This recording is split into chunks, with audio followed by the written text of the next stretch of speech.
I'm going to talk about some of the fun things that I was liking this week.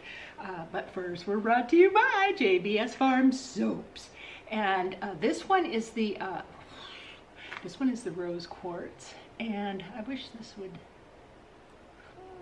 focus. Anyway, it starts out kind of rose floral. And there might be a little bit of citrus back there. It's a real fresh scent, unisex. And when I say unisex, I don't mean, you know, a lot of vetiver or manly men, but just a nice spring and summer scent. And it's just a fun shape because rose quartz are so pretty. And then I have, this is a Shea Butter base, and it is coconut milk and peaches. And oh, now it's a limited edition because I'm at the end of, I have no more of this fragrance, but oh my gosh, you get the peach, you get the milkiness, and you get a little bit of coconut in the back. Well, maybe more than just a little bit. If you hate coconut, you're not gonna like it, but oh, coconut and peach is a really nice combination. This is a real pretty oval bar with a kind of a bevel to it. Now, some of my favorite things. Where was I? I think it was when I was down in Scottsdale. I smelled, got a little sample, but she didn't label it. So I was like, I think I know what this is, at the Sisley counter. And it was Izia. I'm probably pronouncing it wrong, I-Z-I-A. And so I wasn't sure, but then a friend of mine was going down to South Center where they've got some actual counters of these fancy brands. And so I had her get me a sample so that I could smell it with my little sample. So she did. And that's not going to focus, so who cares? Again, only this is way more rosy than my soap. Again, it starts with a rose, and I say again because there's not much rose in this compared to this. Oh, but so it starts with a rose, and when I spray it on, I get lemon, but that goes away, and there's a little musk at the end. It's a simple fragrance. It'll be nice for spring, summer, fall. I just love it. I could eat it. No, it's not a gourmand at all. But oh my gosh, I gotta get a bottle of it. Well, it's not as much as Frederick Mal's fragrances or Tom Ford's. I'm not a Tom Ford. They're also masculine to me. Okay, another thing that I was enjoying, I went to the library and I got Manor House. And there's 3 DVDs in here.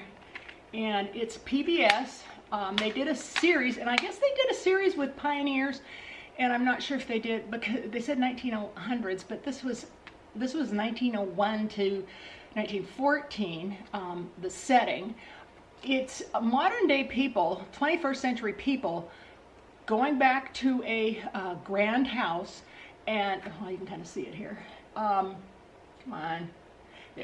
And living like the Edwardians.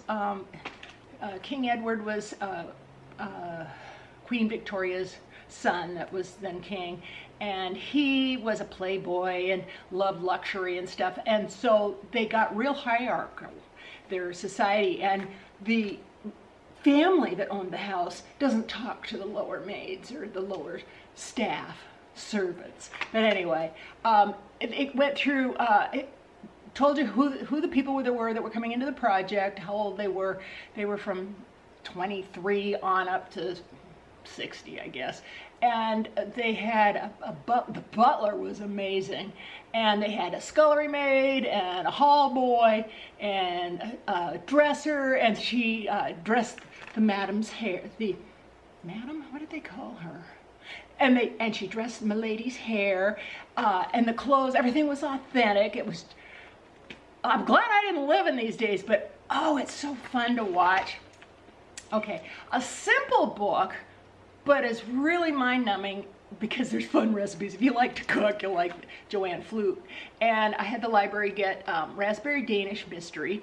And this one, after each chapter, except for one, has a recipe after each one. And I want to make the Raspberry Danish. Now it has cream cheese in it. And it has cream cheese inside with the raspberry. And oh, it looks so good. I mean, you always start with puff pastry. You don't have to make that. But anyway, I mean, almond custard pie with raspberry jam glaze and milk chocolate fudge frosting. Oh, that goes on the cake. What's the cake called?